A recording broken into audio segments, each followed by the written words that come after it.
Hi, this is Eamon Goldove, Dublin uilleann piper and flautist. I'm going to talk to you about Ned Stapleton, who is my grandfather. Ned, although he passed away before I was born, he had a huge influence on my music, and indeed he left a legacy for the traditional music scene in Ireland as a whole. Ned was born in 1916 in Arklow in County Wicklow. His family moved over to London when he was quite young, and it is in London that he learnt his music. However, a lot of his impact stems from when he arrived back to Ireland in the mid-1940s. He then met my grandmother, Mairead Murray, became Mairead Stapleton, and in 1952 they had a daughter, Derval, my mother. The family home in Leinster Street in Phibsborough in Dublin became a mecca for the traditional music scene of the 1950s and 1960s, with a who's who of the music scene arriving there, particularly every Sunday when they would have a session every Sunday evening. And regulars there would have included Sonny Brogan, George Rowley, John Egan, John Kelly Sr. and many others. We'll talk about these sessions a little bit later. One connection that Ned had was with the collector Brandan Brannock, and Ned served as the source for 14 of the tunes in Brannock's Ceol Rinkin a Héireann a Hain. I'm going to play one of these tunes for you now, which is called The Limestone Rock.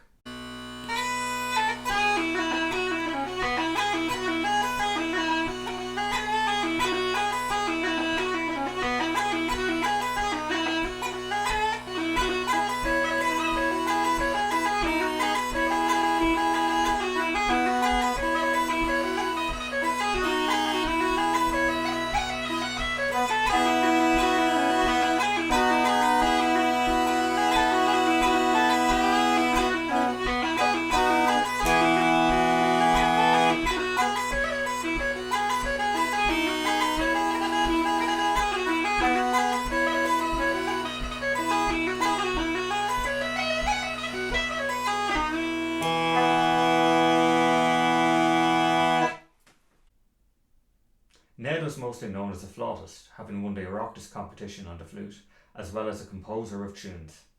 However, he also played the whistle, fiddle, and had a set of uilleann pipes crafted for him by Mac Kiernan of Cabra. The sessions in Ned's house in Leinster Street attracted a wide range of musicians from the 50s and 60s Dublin trad scene, with accordionist Sonny Brogan, fiddle player George Rowley, as well as John Brennan, Bill Hart, Brandan Brannock, John Kelly Sr., Tom Mulligan Sr., Mick O'Connor, and passing musicians such as Willie Clancy, as well as occasional guests like the Dubliners. Every Sunday night, a session will be held in the house with up to 10 to 12 people playing music. Ned was also the possessor of one of the first reel-to-reel tape recorders in the country, which he built himself partially from elevator components, as his day job was in Otis. And he subsequently recorded many of these sessions. These reel-to-reel tapes now reside at the Irish Traditional Music Archives, and I'm going to play a short extract from one of these recordings.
child growing up in a family home, I came across my grandfather's collection of reel-to-reel tapes.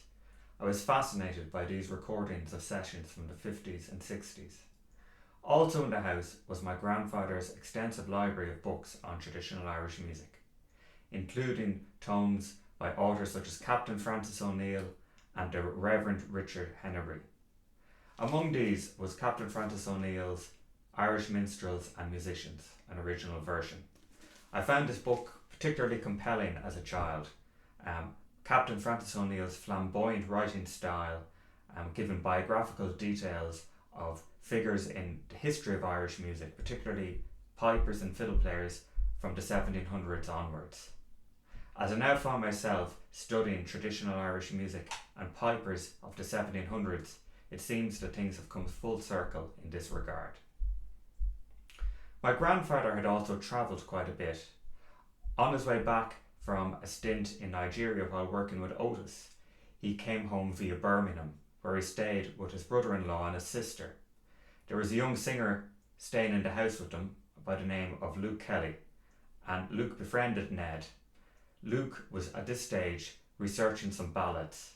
One of these was The Rocky Road to Dublin. They had the words of it from a book, but he wasn't sure of the melody, so my grandfather is credited with having taught Luke Kelly this melody. It's for compositions perhaps that my grandfather is most known, and in this regard I'm going to play probably the best known of his compositions. It's a tune called Sonny's Return. The Sonny in question here is the aforementioned Sonny Brogan.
As previously mentioned, Ned had built one of the first reel-to-reel tape machines in the country. As well as recording live music, Ned also used it to record and distribute copies of rare recordings by Patsy Toohey, John McFadden and others, which at this point were not easily available in Ireland, thus building up a resource for other musicians to learn from these recordings. I've no doubt that Ned's enthusiasm for recording and documenting music and tunes have been an influence in my own inclinations to attempt the same. I'm now going to play another tune that was collected from Ned by Brandon Brannock and appeared in Colrink in Eireann, the Sunny Banks.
As well as his interest in documenting and recording music, Ned had an interest in teaching, and he was influential in the setting up of the Church Street Club with Sligo flautist John Egan, and he taught there on a Friday evening.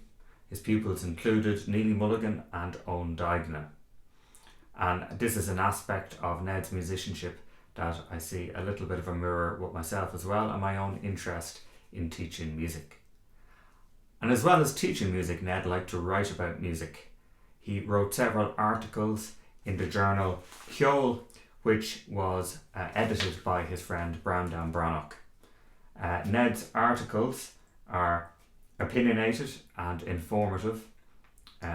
He saw music for the way it was in the 1950s, prior to widespread acceptance within the status quo of Irish society. He rallied against what he saw as commercial interests taking over the music, and he was struck as well, I suppose, having been spent a lot of time in London himself, by how people from outside Ireland seem to have more interest in genuine traditional Irish music than the general population within Ireland. And he sought to remedy that and to change opinions. I'm now going to play another reel that was composed by my grandfather. This time it was transcribed from a recording by John Kelly Sr. by John Kelly's granddaughter Aoife Kelly. And it is that transcription that I have referenced in learning this tune.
Ned also had a deep connection with a town on Spidgale in County Galway, where he befriended the tin whistle player Festy Conlon. Ned and the family spent a few weeks or months each year in on Spidgale during the summer. Sessions were again had here with visiting musicians such as Seamus Ennis and the rest of the local musicians of the area. Festy became a lasting friend of Ned's, and indeed spent a prolonged period of time subsequently in Dublin, living in the family home in Leinster Street while Festy worked in Dublin. I'm now going to play another tune that was collected from Ned by Brandan Brannock, called Drag Her Round the Road.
As well as his deep love of traditional Irish dance music, Ned also had a great respect and knowledge of Irish song, as is evidenced in the presence in his library of books such as Liam Denari's Ceol on Moon.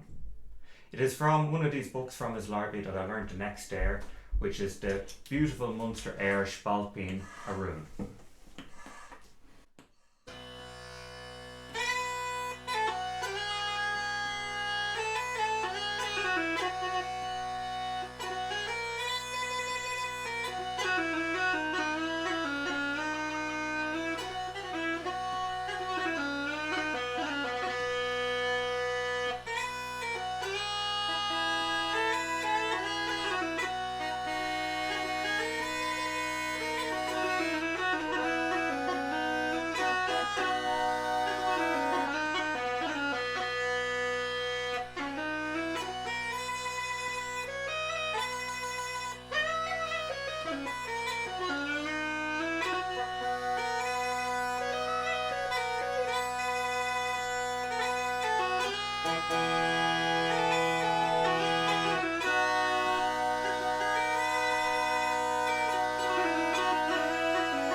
In conclusion, while I never got to meet Ned in person as he had passed away before I was born, I find that many of my musical interests at this time, such as collecting and recording tunes, teaching music, composing tunes, multi-instrumentalism, and research and writing about Irish music, can be linked back to him. Ned left a great legacy for traditional Irish music, particularly in Dublin, and has continued to be an inspiration for me throughout my life.